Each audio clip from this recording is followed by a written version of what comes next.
Hola, ¿qué tal? Buen día, alumnos de la preparatoria Mártires del grupo de segundo A. El día de hoy vamos a continuar ya con nuestras clases a distancia y el día de hoy vamos a ver un poquito sobre las aportaciones de Darwin en la publicación de la evolución por selección natural. Como ustedes recordarán, pues este Darwin joven se embarca apenas recién egresado se podría decir, de la escuela, en el cual se embarca en el Beagle para realizar un viaje a través de pues, prácticamente todo el mundo. Y él lo describe como su auténtico nacimiento. Entonces, dentro de todos los lugares donde observa especies, fósiles, etcétera, pues hay un lugar que le llama mucho la atención, que sería las Islas Galápagos, que recientemente por ahí fue día, o estaban celebrando, por ahí nos dimos cuenta porque pues, el banner de Google ahí no lo mencionaba. Y nos dice que las Islas Galápagos en él se asombra por la gran cantidad de diversidad que hay.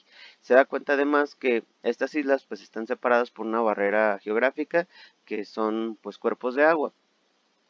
Y él asume que en un tiempo pues estuvieron unidas, nada más que al separarse por esta condición geográfica, pues empezaron a evolucionar las especies dependiendo del lugar donde estaban, ¿no? Lo primero que llama la atención de Darwin, pues es un grupo de 25 especies de aves llamados pinzones, en el cual se da cuenta que sí tienen características muy similares como la forma de la cabeza, los ojos, etcétera, pero la principal característica que los distingue pues es el pico. Se da cuenta que algunas tienen el pico muy grueso y que se alimentan, por ejemplo, de semillas, mientras que aquellas que lo tienen delgado y alargado, pues son carnívoras, ¿no? Se alimentan de insectos. Entonces él se da cuenta que dependiendo el alimento que abunda en determinada isla, es el ave es el ave o es el tipo de ave con el pico que se encuentra ahí, ¿no? Donde hay mucha semilla, pues había aves de este pico grueso, donde había muchos insectos, pues había aves de pico delgado. Además, tres especies de tortugas. Se da cuenta de que en efecto se parecen, pero encuentra 13 caparazones distintos. Y estos 13 caparazones pues están eh, distribuidos, digamos que en varios lugares de las islas, ¿no? Hay incluso caparazones o tortugas que solamente se encontraban en una isla en específico y la otra tres especies de iguanas, una de ellas marina, ¿no? Que es una característica que es la única que la distingue en el mundo, la única que es marina. En la publicación del origen de las especies, una vez que ya termina su viaje, al regresar a Inglaterra, Darwin sabía que las especies evolucionaban, pero no lograba explicar cómo. En ese tiempo leyó un libro de Thomas Malthus. Puedes revisarlo por ahí en un artículo en internet. Se llama El ensayo sobre el principio de las poblaciones. Y Malthus habla básicamente de que eh, qué hace que nosotros no seamos tantos, ¿no? Que las poblaciones no crezcan en desmedida. Es decir, todos tenemos, los seres humanos tenemos una capacidad reproductiva muy alta, pero ¿qué es lo que hace que no nos reproduzcamos o que no seamos demasiados? Y él nos dice que son las guerras, las enfermedades, los desastres naturales los que de alguna forma controlan la población. Tiene unas formas por ahí de pensar un tanto drásticas. Por ejemplo, él básicamente hablaba que entre menos burros, más olotes, y que aquellas personas, que solamente deberían vivir aquellas personas que le sirvieran a la sociedad. Las demás, las obreras, que debían alimentarlas con pan, ya que era lo más barato.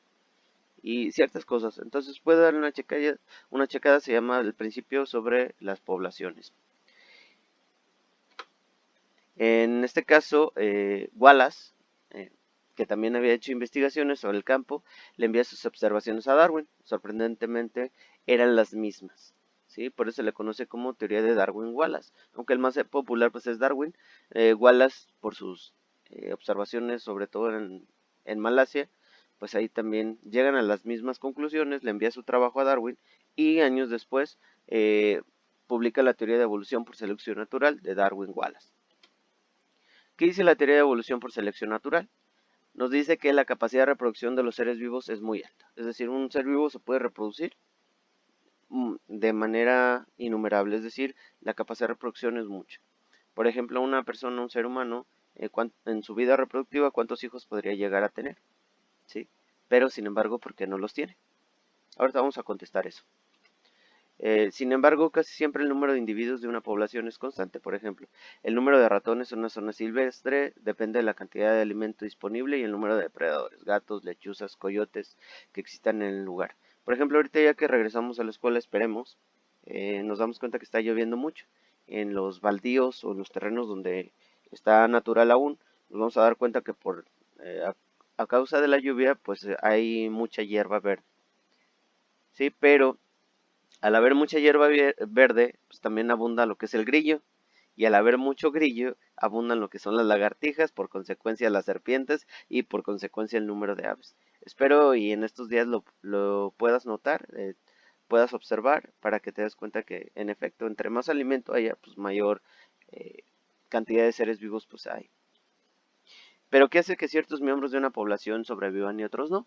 Nos dice que algunos individuos poseen variaciones o características que les permiten adaptarse a su medio y sobrevivir.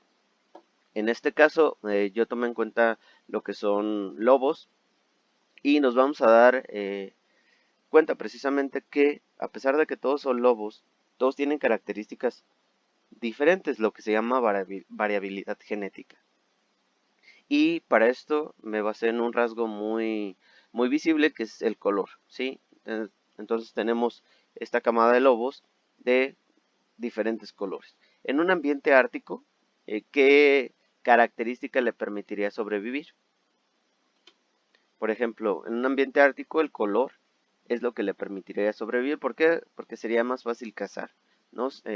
Existe esta parte del mimetismo o el camuflaje en la cual se vuelven parte de lo que es el ambiente y es mucho más fácil para ellos cazar.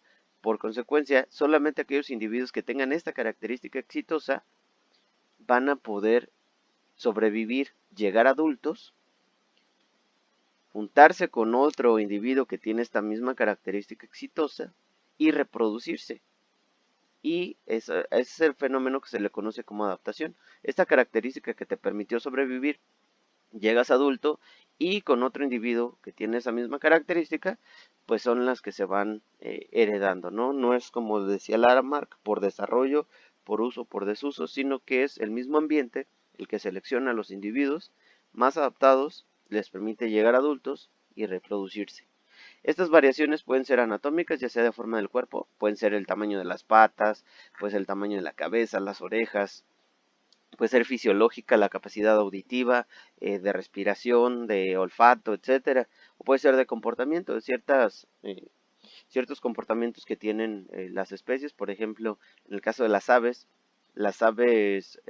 hembra tienden a seleccionar o tienden a preferir machos de ciertos colores. Generalmente, si ustedes se fijan en las aves, los machos tienen colores muy bonitos. Esto explica que entre más guapo seas, siendo ave, más oportunidades tienes de reproducirse. Y los individuos exitosos les transmiten a sus descendientes sus características de adaptación al medio, es decir, ya una vez que se juntan estos, pues ya tendrán solamente estas características exitosas.